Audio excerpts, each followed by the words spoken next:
ಇಬ್ರು ಹುಡುಗಿಯರು swimming pool ಒಳಗಡೆ ಸಿಗಾಕೊಂಡು ವಾಪಸ್ ಬರಕ್ಕಾಗದೆ ಸಾಯುವಂತ ಸ್ಟೇಜ್ಗೆ ಹೋಗ್ತಾರೆ ಅಂದ್ರೆ ನಂಬ್ತೀರಾ? ಹೌದು, ಈ ಮೂವಿಲಿ ಅದೇ ಆಗೋದು. ಬ್ರೀ ಮತ್ತೆ ಜೋನಾ ಅನ್ನೋ ಇಬ್ರು ಅಕ್ಕ ತಂಗಿಯರು ಸ್ವಿಮ್ಮಿಂಗ್ ಪೂಲ್ ಒಳಗಡೆ ಸ್ವಿಮ್ಮಿಂಗ್ ನ ಮುಗಿಸ್ಕೊಂಡ್ಬಿಟ್ಟು ವಾಪಸ್ ಮನೆಗೆ ಹೋಗ್ತಾ ಇರಬೇಕಾದ್ರೆ ಬ್ರೀನ ಕೈಯಲ್ಲಿದ್ದ ಡೈಮಂಡ್ ರಿಂಗು ಎಲ್ಲೋ ಕಳೆದೋಗ್ಬಿಟ್ಟಿರುತ್ತೆ. ಹೀಗೆ ಹುಡುಕ್ತಾ ಇರಬೇಕಾದ್ರೆ ತಂಗಿಯಾದ ಜೋನಾ ನೋಡ್ತಾಳೆ, ರಿಂಗು ಸ್ವಿಮ್ಮಿಂಗ್ ಪೂಲ್ ಒಳಗಡೆ ಬಿದ್ದ್ಬಿಟ್ಟಿರುತ್ತೆ. ಅದನ್ನ ನೋಡಿದ ಕೂಡ್ಲೇನೆ ಬ್ರೀ ಸೀದಾ ನೀರಲ್ಲಿ ಜಂಪ್ ಮಾಡಿ ಬಿಡ್ತಾಳೆ. ಯಾಕಂದ್ರೆ ಆ ಒಂದು ಉಂಗುರ ತುಂಬಾನೇ ಬೆಲೆ ಬಾಳ್ತಾ ಇರುತ್ತೆ ಮತ್ತು ಅದು ಅವಳ ಲವರ್ ಕೊಟ್ಟಂತ ಒಂದು ರಿಂಗ್ ಆಗಿರುತ್ತೆ. ಬ್ರೀ ಸ್ವಿಮ್ಮಿಂಗ್ ಪೂಲ್ ಒಳಗಡೆ ಮುಳುಗ್ಬಿಟ್ಟು ಆ ರಿಂಗ್ ನ ತಗೊಳ್ಳೋಕೆ ಟ್ರೈ ಮಾಡ್ತಾ ಇರ್ತಾಳೆ. ಆದ್ರೆ ಆ ಒಂದು ರಿಂಗು ಕಬ್ಬಿಣದ ಒಂದು ಮುಚ್ಚಳದಲ್ಲಿ ಸಿಗಾಕೊಂಡ್ಬಿಟ್ಟಿರುತ್ತೆ. ಈ ಕಡೆ ಹೊರಗಡೆ ಇರುವ ತಂಗಿ ಜೋನಾ ಅಕ್ಕ ಇನ್ನೋರ್ಗು ಯಾಕೋ ಮೇಲೆ ಬಂದಿಲ್ಲ, ಏನಾಯ್ತು ಅಂತ ನೋಡೋಕೆ ಅವಳು ಕೂಡ ಸ್ವಿಮ್ಮಿಂಗ್ ಪೂಲ್ ಒಳಗಡೆ ಜಂಪ್ ಮಾಡ್ತಾಳೆ. ಒಳಗಡೆ ಅಕ್ಕ ರಿಂಗ್ ನ ತೆಗೆಯೋಕೆ ಕಷ್ಟಪಡ್ತಾ ಇರ್ತಾಳೆ. ಇವಾಗ ಜೋನಾ ಕೂಡ ನೀರೊಳಗಡೆ ಬಂದಿರ್ತಾಳೆ. ಇಬ್ರು ಸೇರಿ ಸಿಗಾಕೊಂಡಿರುವಂತ ರಿಂಗ್ ನ ತೆಗೆಯೋಕೆ ಟ್ರೈ ಮಾಡ್ತಾ ಇರ್ತಾರೆ. ಆದ್ರೆ ಅವರಿಗೆ ಗೊತ್ತಿಲ್ಲ ಇವರು ಮಾಡ್ತಿರೋ ಈ ಮಿಸ್ಟೇಕ್ ಇಂದ ಇವರಿಬ್ರು ಎಂತ ದೊಡ್ಡ ತೊಂದರೆಗೆ ಸಿಗಾಕೋತಾರೆ ಅಂತ. ಯಾಕಂದ್ರೆ ಈ ಕಡೆ ಸ್ವಿಮ್ಮಿಂಗ್ ಪೂಲ್ ನ ಮ್ಯಾನೇಜರು ಆ ಕಡೆ ಈ ಕಡೆ ನೋಡಿ ಪೂಲಲ್ಲಿ ಯಾರು ಕಾಣದೇ ಇರೋದನ್ನ ನೋಡಿ ಕನ್ಫರ್ಮ್ ಮಾಡ್ಕೊಂಡು ಸ್ವಿಮ್ಮಿಂಗ್ ಪೂಲ್ ನ ಕ್ಲೋಸ್ ಮಾಡಿಬಿಟ್ಟು ಅವನ ಹೆಂಡತಿ ಜೊತೆ ಸುತ್ತಾಡೋಕೆ ಅಂತ ಬೇಗನೆ ಮನೆಗೆ ಹೋಗಿ ಬಿಡ್ತಾನೆ. ಯಾಕಂದ್ರೆ ನೆಕ್ಸ್ಟ್ 2 ಡೇಸು ವೀಕೆಂಡ್ ರಜೆ ಇರುತ್ತೆ. ಈ ಕಡೆ ಇವರಿಬ್ರು ಇನ್ನು ನೀರಲ್ಲೇ ಇರ್ತಾರೆ. ಹೀಗಿರ್ಬೇಕಾದ್ರೆ ಜೋನಾನ ಕೂದಲು ಆ ಮುಚ್ಚಳದಲ್ಲಿ ಸಿಗಾಕೊಂಡ್ಬಿಟ್ಟಿರುತ್ತೆ. ಅದಕ್ಕೆ ಅಕ್ಕನಾದ ಬ್ರೀ ಜೋರಾಗಿ ಅವಳ ಕೂದಲನ್ನ ಎಳೆದು ಬಿಡಿಸ್ಕೊಂಡು ಅಲ್ಲಿಂದ ತಕ್ಷಣ ಮೇಲೆ ಬರ್ತಾರೆ. ಆದ್ರೆ ಅಷ್ಟೊತ್ತಿಗೆ ತುಂಬಾನೇ ಲೇಟ್ ಆಗ್ಬಿಟ್ಟಿರುತ್ತೆ. ಯಾಕಂದ್ರೆ ಸ್ವಿಮ್ಮಿಂಗ್ ಪೂಲ್ ಪೂರ್ತಿಯಾಗಿ ಫೈಬರ್ ಗ್ಲಾಸ್ ಇಂದ ಮುಚ್ಚೋಗ್ಬಿಟ್ಟಿರುತ್ತೆ. ಇವರಿಬ್ರು ಇವಾಗ ಒಳಗಡೆನೆ ಸಿಗಾಕೊಂಡ್ಬಿಡ್ತಾರೆ. ಅದಲ್ಲದೆ ಇನ್ನೂ 3 ದಿನಗಳವರೆಗೂ ಸ್ವಿಮ್ಮಿಂಗ್ ಪೂಲ್ ಕ್ಲೋಸ್ ಆಗೇ ಇರುತ್ತೆ. ಯಾಕಂದ್ರೆ 2 ಡೇಸ್ ವೀಕೆಂಡ್ ಹಾಗೆ ಕ್ರಿಸ್ಮಸ್ ಬೇರೆ ಇರುತ್ತೆ. ಈ ಕಡೆ ಇವರು ಸ್ವಿಮ್ಮಿಂಗ್ ಪೂಲ್ ಇಂದ ಹೊರಗಡೆ ಬಂದಿಲ್ಲ ಅಂದ್ರೆ ಅವರು ಅಲ್ಲೇ ಸಿಗಾಕೊಂಡು ಮುಳುಗಿ ಸಾಯ್ಬೇಕಾಗುತ್ತೆ. ಅದಕ್ಕೆ ಇವರಿಬ್ರು ಭಯದಿಂದ ಆ ಕ್ಲೋಸ್ ಮಾಡಿರೋ ಗ್ಲಾಸ್ ಪದರನ್ನ ಒಡೆಯೋಕೆ ಟ್ರೈ ಮಾಡ್ತಾರೆ. ಬಟ್ ಅದು ತುಂಬಾನೇ ಸ್ಟ್ರಾಂಗ್ ಇರುತ್ತೆ. ಹಾಗೆ ಎಷ್ಟೇ ಜೋರಾಗಿ ಹೆಲ್ಪ್ ಹೆಲ್ಪ್ ಅಂತ ಕೂಗಿದ್ರು ಕೂಡ ಯಾರಿಗೂ ಕೇಳಿಸ್ತಾ ಇರಲ್ಲ. ಮ್ಯಾನೇಜರ್ ಬೇರೆ ಆಲ್ರೆಡಿ ಅಲ್ಲಿಂದ ಹೋಗ್ಬಿಟ್ಟಿರ್ತಾನೆ. ಬೇರೆ ಯಾರು ಕೂಡ ಅಲ್ಲಿ ಇರಲ್ಲ. ಮತ್ತೆ ಆ ಕ್ಲೋಸ್ ಆಗಿರೋ ಗ್ಲಾಸು ಎಷ್ಟು ಗಟ್ಟಿಯಾಗಿ ಕ್ಲೋಸ್ ಆಗಿರುತ್ತೆ ಅಂದ್ರೆ ಅವರಿಬ್ಬರಿಗೂ ಸರಿಯಾಗಿ ಉಸಿರಾಡೋಕ್ಕೂ ಕೂಡ ಆಗ್ತಾ ಇರಲ್ಲ. ಹೀಗಿರ್ಬೇಕಾದ್ರೆ ಅವರಿಗೆ ಒಂದು ಐಡಿಯಾ ಬರುತ್ತೆ. ಅವರಿಬ್ರು ಅನ್ಕೋತಾರೆ ಆ ಗ್ಲಾಸ್ನ ಮೇಲೆ ಎತ್ಬಿಟ್ಟು ಅಲ್ಲಿರುವ ಖಾಲಿ ಜಾಗದಿಂದ ಹೊರಗಡೆ ಹೋಗ್ಬೋದು ಅಂತ ಗ್ಲಾಸ್ನ ಎತ್ತೋಕೆ ಟ್ರೈ ಮಾಡ್ತಾರೆ. ಆದ್ರೆ ಅವ್ರಿಗೇನು ಗೊತ್ತು ಆ ಗ್ಲಾಸ್ ತುಂಬಾನೇ ಭಾರವಾಗಿರುತ್ತೆ ಅಂತ. ಎಷ್ಟೇ ಶಕ್ತಿಯಿಂದ ಟ್ರೈ ಮಾಡಿದ್ರು ಕೂಡ ಅದನ್ನ ಅಲುಗಾಡ್ಸೋಕ್ಕೂ ಕೂಡ ಆಗಲ್ಲ. ಇದನ್ನ ಬಿಟ್ರೆ ಅವರಿಗೆ ಏನ್ ಮಾಡ್ಬೇಕು ಅಂತಾನೆ ಗೊತ್ತಾಗ್ತಿರಲ್ಲ. ಅದಕ್ಕೆ ಅವರು ಏನಾದ್ರೂ ಸಿಗುತ್ತಾ ಅಂತ ಆ ಕಡೆ ಈ ಕಡೆ ಹುಡುಕ್ತಾ ಇರ್ಬೇಕಾದ್ರೆ ಅವರಿಗೆ ಆ ಫೈಬರ್ ಗ್ಲಾಸ್ ಅಲ್ಲಿ ಒಂದು ಚಿಕ್ಕ ಹೋಲ್ ಸಿಗುತ್ತೆ. ಆದ್ರೆ ಆ ಚಿಕ್ಕ ಹೋಲ್ನಿಂದ ಇವರಿಗೆ ಹೊರಗಡೆ ಹೋಗೋಕೆ ಆಗಲ್ವಲ್ಲ. ಅದಕ್ಕೆ ಆ ಹೋಲಿಂದ ಆ ಫೈಬರ್ ಗ್ಲಾಸ್ ನ ಒಡೆಯೋಕೆ ನೋಡ್ತಾರೆ. ಬಟ್ ಅವರ ಶಕ್ತಿ ಸಾಕಾಗಲ್ಲ, ತುಂಬಾನೇ ವೀಕ್ ಆಗಿರ್ತಾರೆ. ಅದಕ್ಕೆ ಆ ಗ್ಲಾಸ್ ನ ಒಡೆಯೋಕ್ಕಾಗಲ್ಲ. ಆದ್ರೂ ಕೂಡ ಬ್ರೀ ಪ್ರಯತ್ನ ಬಿಡದೆ ಏನಾದ್ರೂ ಸಿಗುತ್ತೆ ಅಂತ ಹುಡುಕ್ತಾ ಇರ್ಬೇಕಾದ್ರೆ ಅವಳಿಗೆ ಒಂದು ಫೋಮ್ ಬೋರ್ಡ್ ಸಿಗುತ್ತೆ. ಅದನ್ನ ತಗೊಂಡು 2 ತುಂಡುಗಳನ್ನಾಗಿ ಮಾಡ್ತಾಳೆ. ಅದರಿಂದ ಆ ಹೋಲ್ ನ ಕಟ್ ಮಾಡೋಕೆ ಅಂತ ಟ್ರೈ ಮಾಡ್ತಾಳೆ. ಆದ್ರೆ ಆ ಫೈಬರ್ ಗ್ಲಾಸ್ ಕಟ್ಟೇ ಆಗಲ್ಲ. ಇದರಿಂದ ಇನ್ನಾಗಲ್ಲ ಬಿಡು ಅಂತ ಸೋತೋಗ್ಬಿಡ್ತಾರೆ. ಅಲ್ಲದೆ ಬದುಕೋ ಆಸೆನೂ ಕೂಡ ಕಳ್ಕೊಂಡ್ಬಿಡ್ತಾರೆ. ಆಗ ಸಿಟ್ಟಿನಿಂದ ಅಕ್ಕ ಬ್ರೀ ಜೋನಾಗೆ ಬೈಯೋಕೆ ಸ್ಟಾರ್ಟ್ ಮಾಡ್ತಾಳೆ, ನಿನ್ನಿಂದಲೇ ಇದೆಲ್ಲ ಆಗಿದ್ದು ಅಂತ. ಹೀಗೆ ಇಬ್ಬರ ನಡುವೆ ಜಗಳವಾಗೋಕೆ ಸ್ಟಾರ್ಟ್ ಆಗುತ್ತೆ. ಜೋನಾ ಅಂತರೂ ನಾವಿನ್ನೂ ಬದುಕಲ್ಲ, ಮುಗಿದು ಹೋಯ್ತು, ನಮ್ಮನ್ನ ಯಾರು ಕಾಪಾಡಲ್ಲ ಅಂತ ಬರೀ ನೆಗೆಟಿವ್ ಆಗಿನೇ ಮಾತಾಡ್ತಾ ಇರ್ತಾಳೆ. ಮತ್ತೆ ಅವಳ ಅಕ್ಕನ ಮೇಲೆ ಆರೋಪ ಹಾಕ್ತಾ ಇರ್ತಾಳೆ, ಇಷ್ಟೆಲ್ಲ ಆಗಿದ್ದು ನಿನ್ನಿಂದಲೇ ಅಂತ. ಹೀಗೆ ಇಬ್ಬರ ನಡುವೆ ಜಗಳ ಸ್ಟಾರ್ಟ್ ಆಗ್ಬಿಡುತ್ತೆ. ಈ ಜಗಳಕ್ಕೆ ಮುಖ್ಯ ಕಾರಣ ಏನಂದ್ರೆ ಬ್ರೀನ ಮದುವೆ. ಯಾಕಂದ್ರೆ ಜೋನಾ ಅನ್ಕೋತಾಳೆ ಅಕ್ಕ ಬ್ರೀ ಮದುವೆ ಮಾಡ್ಕೊಂಡು ನನ್ನ ಒಬ್ಬಳನ್ನ ಬಿಟ್ಬಿಟ್ಟು ಹೋಗ್ತಾಳೆ ಅಂತ. ಸೊ ಅದಕ್ಕೆ ಅವಳು ಬೇಕು ಬೇಕು ಅಂತಾನೆ ಬ್ರೀನ ಜೊತೆ ಜಗಳ ಮಾಡ್ತಾ ಇರ್ತಾಳೆ. ಹೀಗೆ ಸ್ವಲ್ಪ ಸಮಯದ ನಂತರ ಬ್ರೀ ಹೇಳ್ತಾಳೆ, ನನ್ನ ಹುಡುಗ ಇವತ್ತು ನನ್ನ ಮೀಟ್ ಮಾಡ್ತೀನಿ ಅಂತ ಹೇಳಿದ್ದ, ಪಕ್ಕ ಅವನು ನನ್ನ ಹುಡುಕೊಂಡು ಇಲ್ಲಿಗೆ ಬಂದೇ ಬರ್ತಾನೆ. ಡೇವಿಡ್ ಏನಾದರೂ ಇಲ್ಲಿ ಬಂದರೆ ನಮ್ಮ ಜೀವ ಉಳಿಯೋದು ಗ್ಯಾರಂಟಿ ಅಂತ ಹೇಳ್ತಾಳೆ.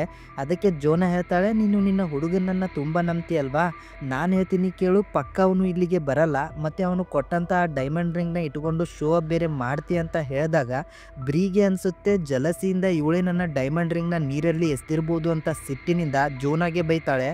ಹಾಗೆ ಬ್ರೀಗೆ ಅವಳ ರಿಂಗ್ ನೆನಪಾಗಿ ಅದನ್ನು ಅಲ್ಲೇ ಬಿಟ್ಬಿಟ್ಟಿದ್ದೀನಲ್ಲ ಅಂತ ತಗೊಳ್ಳೋಕೆ ವಾಪಸ್ಸು ನೀರೊಳಗಡೆ ಬಂದು ತುಂಬನೇ ಪ್ರಯತ್ನ ಪಟ್ಟು ಸಿಗಾಕೊಂಡಿರುವ ರಿಂಗ್ನ ತಗೋತಾಳೆ.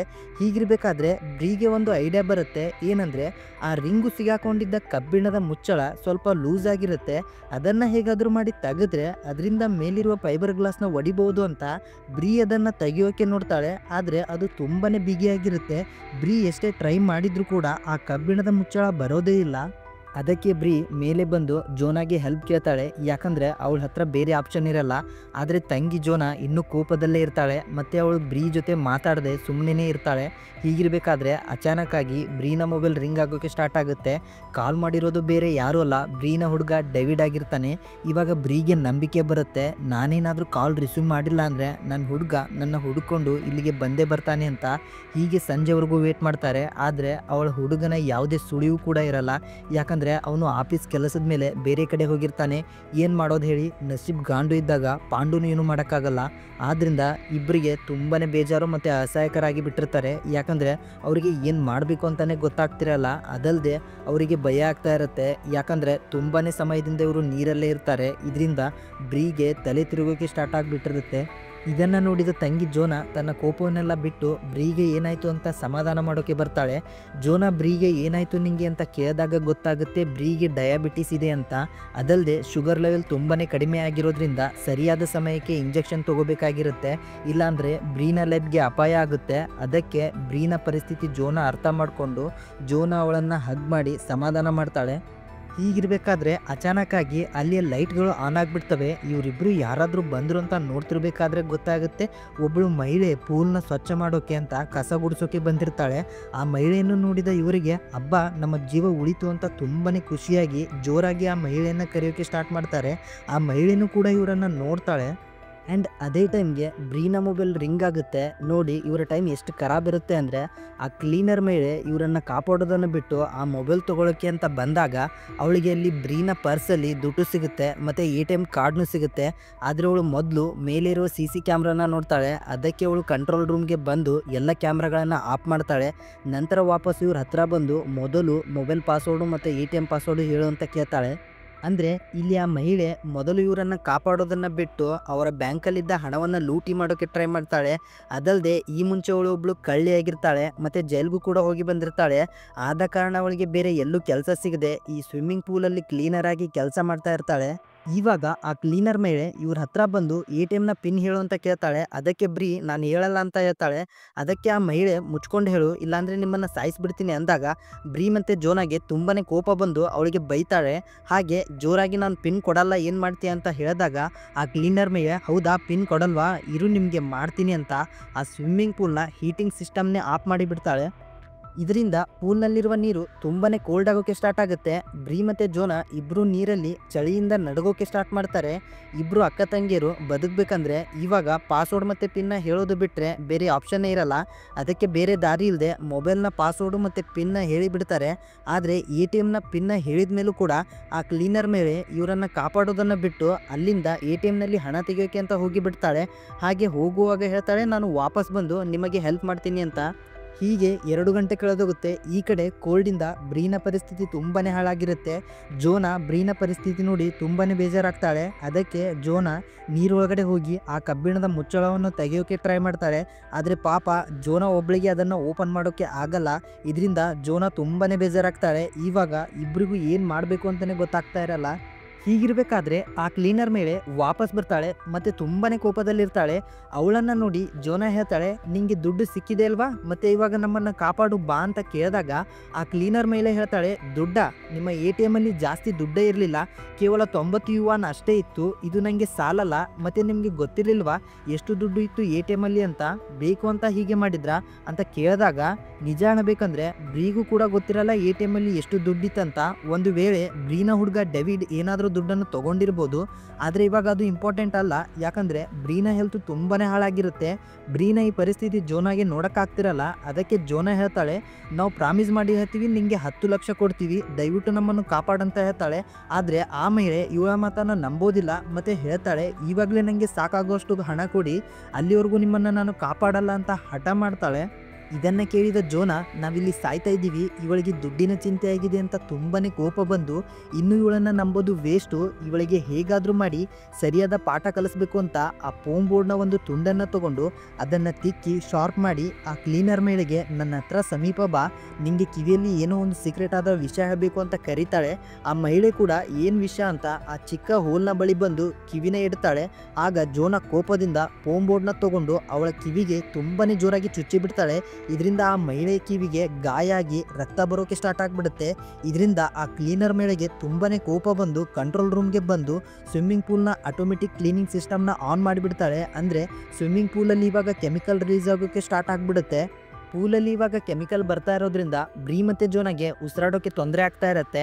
ಅದಕ್ಕೆ ಇಬ್ಬರು ಬಟ್ಟೆಯಿಂದ ಬರ್ತಾ ಇರೋ ಕೆಮಿಕಲ್ನ ಸ್ಟಾಪ್ ಮಾಡೋಕ್ಕೆ ಟ್ರೈ ಮಾಡ್ತಾರೆ. ಬಟ್ ಆಗಲ್ಲ, ಯಾಕಂದರೆ ಕೆಮಿಕಲ್ ತುಂಬಾ ಸ್ಪೀಡಾಗಿ ರಿಲೀಸ್ ಆಗ್ತಾ ಇರುತ್ತೆ. ಬ್ರೀನ ಬಾಯೊಳಗಡೆ ಆ ಕೆಮಿಕಲ್ ಹೋಗಿರೋದ್ರಿಂದ ಅವಳಿಗೆ ಪ್ರಜ್ಞೆ ತಬ್ಬಿಡುತ್ತೆ. ಜೋನಾ ಬ್ರೀನ ಹಗ್ ಮಾಡಿಕೊಂಡು ಅವಳನ್ನ ಹಿಡ್ಕೋತಾಳೆ ಮತ್ತು ಆ ಕ್ಲೀನರ್ ಮೇಲೆಗೆ ಹೇಳ್ತಾಳೆ, ಸಾರಿ ಪ್ಲೀಸ್ ತಪ್ಪಾಯಿತು, ಕೆಮಿಕಲ್ನ ಆಫ್ ಮಾಡು, ಇಲ್ಲಾಂದರೆ ನಾವು ಸತ್ತೋಗ್ತೀವಿ ಅಂದಾಗ ಆ ಮಹಿಳೆಗೂ ದುಡ್ಡು ಬೇಕಾಗಿರೋದ್ರಿಂದ ಫೈನಲಿ ಆಫ್ ಮಾಡ್ತಾಳೆ. ಹೇಳಬೇಕು ಅಂತ ಅಂದರೆ ಇವಾಗ ಬ್ರೀಗೂ ಕೂಡ ಸಾಕಾಗ್ಬಿಟ್ಟಿರುತ್ತೆ. ಅದಕ್ಕೆ ಬ್ರೀ ಆ ಮಹಿಳೆಗೆ ಹೇಳ್ತಾಳೆ, ನಿಂಗೆ ಏನು ಬೇಕು ಕೇಳು, ನಾನು ಕೊಡ್ತೀನಿ, ಆದರೆ ನಮ್ಮನ್ನು ಕಾಪಾಡು ಅಂತ ಹೇಳ್ತಾಳೆ. ಅದಕ್ಕೆ ಆ ಕ್ಲೀನರ್ ಮೇಲೆ ಹೇಳ್ತಾಳೆ, ನನಗೆ ನಿನ್ನ ಡೈಮಂಡ್ ರಿಂಗ್ ಮತ್ತು ನಿನ್ನ ಹತ್ರ ಇರೋ ಎಲ್ಲ ದುಡ್ಡನ್ನು ಕೊಡು ಅಂತ ಕೇಳ್ತಾಳೆ. ಅದಕ್ಕೆ ಬ್ರೀಗೆ ಬೇರೆ ದಾರಿ ಇಲ್ಲದೆ ಸರಿ ಆಯಿತು ಅಂತ ಅವಳ ಡೈಮಂಡ್ ರಿಂಗ್ನ ಕೊಡೋಕ್ಕೆ ಮನಸ್ಸು ಇಲ್ಲದೆ ಇದ್ರೂ ಕೂಡ ಆ ಮಹಿಳೆಗೆ ರಿಂಗ್ನ ಕೊಡ್ತಾಳೆ. ಮತ್ತು ಅವಳ ಇನ್ನೊಂದು ಬ್ಯಾಂಕ್ ಅಕೌಂಟ್ನ ಪಿನ್ ನಂಬರ್ ಕೂಡ ಕೊಟ್ಟು ಎಲ್ಲ ದುಡ್ಡನ್ನು ತಗೋ, ಆದರೆ ಮೊದಲು ನಮ್ಮನ್ನು ಹೊರಗಡೆ ಬರೋಕ್ಕೆ ಹೆಲ್ಪ್ ಮಾಡು ಅಂತ ಹೇಳ್ತಾಳೆ. ಆದರೆ ಆ ಮಹಿಳೆ ಮಾತ್ರ ಮೊದಲು ಬ್ಯಾಂಕಲ್ಲಿರೋ ದುಡ್ಡನ್ನು ಟ್ರಾನ್ಸ್ಫರ್ ಮಾಡ್ಕೊಳ್ಳೋಕ್ಕೆ ನೋಡ್ತಾಳೆ. ಈ ಕಡೆ ನೋಡಿದರೆ ಜೋನಾಗೆ ಸಾಕಾಗಿ ಒಂದು ಫೈಬರ್ ತುಂಡಿನಿಂದ ಚುಚ್ಕೊಂಡು ಸೂಸೈಡ್ ಮಾಡ್ಕೊಳ್ಳೋಕ್ಕೆ ಟ್ರೈ ಮಾಡ್ತಾ ಇರ್ತಾಳೆ. ಆದರೆ ಬ್ರೀ ಅವಳನ್ನು ನೋಡಿ, ಜೋನಾ ಆ ಥರ ಮಾಡ್ಕೋಬೇಡ, ನಿಜವಾಗ್ಲೂ ನಾವು ಬದುಕುಳಿತೀವಿ, ನೀನು ಹೋಪ್ನ ಕಳ್ಕೋಬೇಡ ಅಂದಾಗ ಜೋನಾ ಹೇಳ್ತಾಳೆ, ಅಕ್ಕ ನನ್ನಿಂದಾಗಿನೇ ಇದೆಲ್ಲ ಆಗಿದ್ದು, ನಿಜ ಹೇಳಬೇಕು ಅಂದರೆ ನೀನು ಮದುವೆ ಆಗ್ತಿರೋದನ್ನು ನೋಡಿ ನನಗೆ ಜಲಸ್ ಫೀಲ್ ಆಗಿ ರಿಂಗ್ನ ನೀರಲ್ಲಿ ನಾನೇ ಎಸೆದಿದ್ದು, ಅದನ್ನು ತಗೊಳ್ಳೋಕೆ ಅಂತ ಬಂದು ನಾವಿಬ್ಬರು ನೀರಲ್ಲಿ ಸಿಗಾಕೊಂಡಿದ್ದು ಅಂತ ಹೇಳಿದಾಗ ಬ್ರೀಗೆ ತುಂಬ ಬೇಜಾರಾಗುತ್ತೆ. ಬಟ್ ಏನು ಮಾಡೋಕ್ಕಾಗಲ್ಲ, ಜೋನಾ ಅವಳ ತಂಗಿ ಆಗಿರೋದ್ರಿಂದ ಅವಳನ್ನು ಕ್ಷಮಿಸಿಬಿಡ್ತಾಳೆ.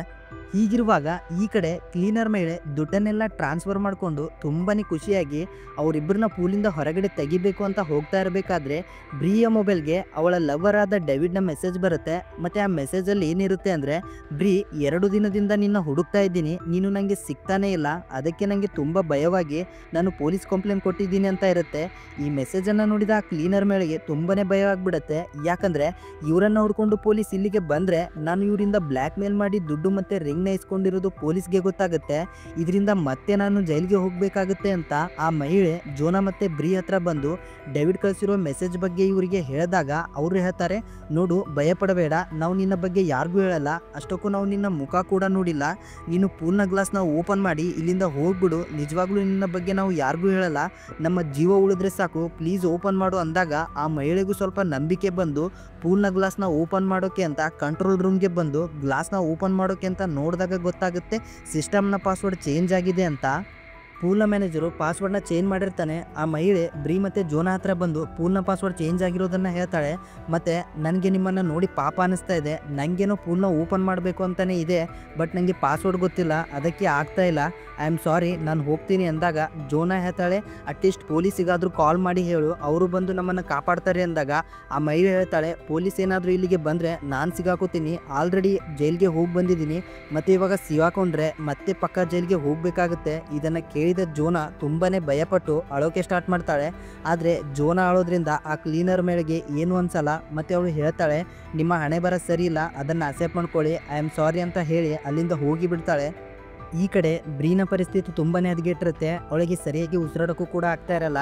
ಜೋನಾ ಅವಳಿಗೆ ಸಮಾಧಾನ ಮಾಡ್ತಾ ಇರ್ತಾಳೆ. ಹೀಗಿರಬೇಕಾದ್ರೆ ಬ್ರೀ ಅವಳ ತಂಗಿಯಾದ ಜೋನಾಗೆ ಹೇಳ್ತಾಳೆ, ನೋಡು ನೀನು ನನ್ನ ತಂಗಿಯಾಗಿ ತುಂಬಾ ನನಗೋಸ್ಕರ ಮಾಡಿದೀಯಾ, ಹಾಗೆ ನಾನಿವಾಗ ಸಾಯೋ ಸ್ಥಿತಿಯಲ್ಲಿದ್ದೀನಿ, ಅದಕ್ಕೆ ನಾನು ನಿಮಗೆ ಒಂದು ಸತ್ಯವನ್ನು ಹೇಳಬೇಕು.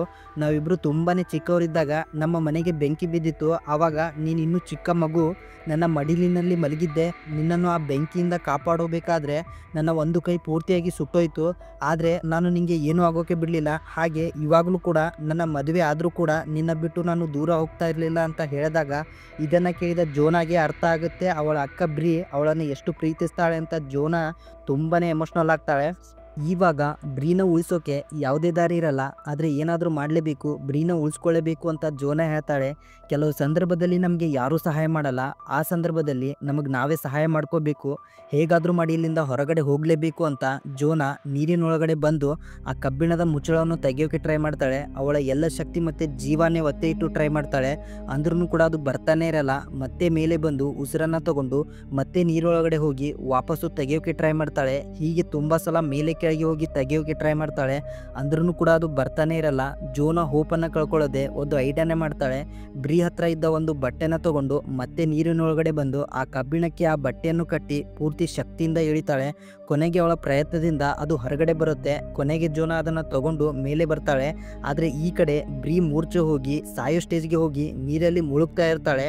ಜೋನಾ ಬೇಗನೆ ಬ್ರೀನ ಮೇಲೆ ಎತ್ತುತ್ತಾಳೆ. ಅವಳ ಅಕ್ಕನ ಪರಿಸ್ಥಿತಿ ನೋಡಿ ಜೋನಾ ಬೇಗ ಆ ಕಬ್ಬಿಣದ ಮುಚ್ಚಳದಿಂದ ಆ ಫೈಬರ್ ಗ್ಲಾಸ್ನ ಒಡೆಯೋಕೆ ಟ್ರೈ ಮಾಡ್ತಾಳೆ.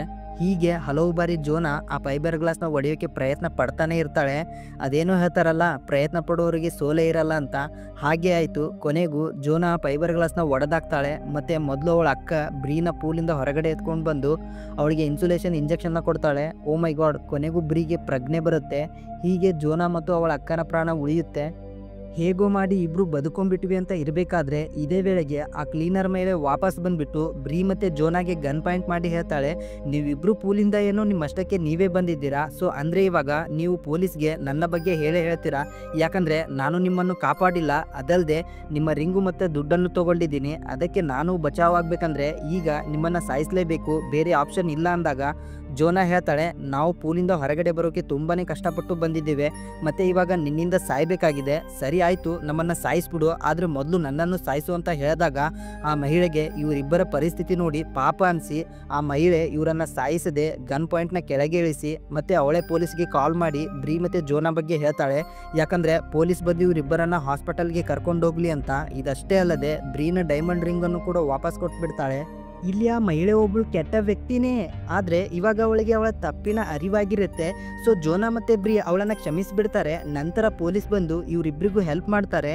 ಹೀಗೆ ಕೊನೆಗೂ ಇವರಿಬ್ಬರು ಆ ಸಮಸ್ಯೆಯಿಂದ ಹೊರಗೆ ಬಂದು ಬದುಕುಳಿತಾರೆ. ಸೊ ಇಲ್ಲಿಗೆ ಈ ಮೂವಿ ಎಂಡ್ ಆಗುತ್ತೆ. ಈ ಮೂವಿಯಿಂದ ನಾವು ಕಲಿಬೇಕಾಗಿರೋದೇನೆಂದರೆ, ನಮ್ಮ ಜೀವನದಲ್ಲಿ ಕೂಡ ಹಲವು ಬಾರಿ ತುಂಬಾ ಕಠಿಣ ಪರಿಸ್ಥಿತಿಗಳು ಬಂದಾಗ ಕೆಲವೊಂದು ಸಾರಿ ನಮಗೆ ಯಾರೂ ಕೂಡ ಸಹಾಯ ಮಾಡಲ್ಲ. ಆ ಸಂದರ್ಭದಲ್ಲಿ ನಾವು ಹೆದರಬಾರದು, ಬದಲಿಗೆ ಆ ಪರಿಸ್ಥಿತಿಯಿಂದ ಹೇಗೆ ಹೊರಗೆ ಬರಬೇಕಂತ ಯೋಚನೆ ಮಾಡಿ ಪ್ರಯತ್ನ ಪಡಬೇಕು. ಹೀಗೆ ಹಲವು ಬಾರಿ ಪ್ರಯತ್ನ ಪಟ್ಟರೆ ಎಂಥ ಪರಿಸ್ಥಿತಿ ಇದ್ದರೂ ಕೂಡ ನಾವು ಗೆಲ್ಲಬಹುದು ಅನ್ನೋಕೆ ಈ ಮೂವಿನ ಎಕ್ಸಾಂಪಲ್ ಅಂತ ಹೇಳ್ತಾ, ಈ ಮೂವಿ ಹೇಗಿತ್ತಂತ ಕಮೆಂಟ್ ಮಾಡಿ, ಇಷ್ಟಾದರೆ ಲೈಕು ಶೇರು ಸಬ್ಸ್ಕ್ರೈಬು ಮಾಡಿ ಅಂತ ಹೇಳ್ತಾ ಮತ್ತೆ ಮುಂದಿನ ವಿಡಿಯೋನಲ್ಲಿ ಸಿಗೋಣ. ಅಲ್ಲಿವರೆಗೂ ಸ್ಟೇ ಟ್ಯೂನ್. ಟಾಟಾ, ಬಾಯ್ ಬಾಯ್.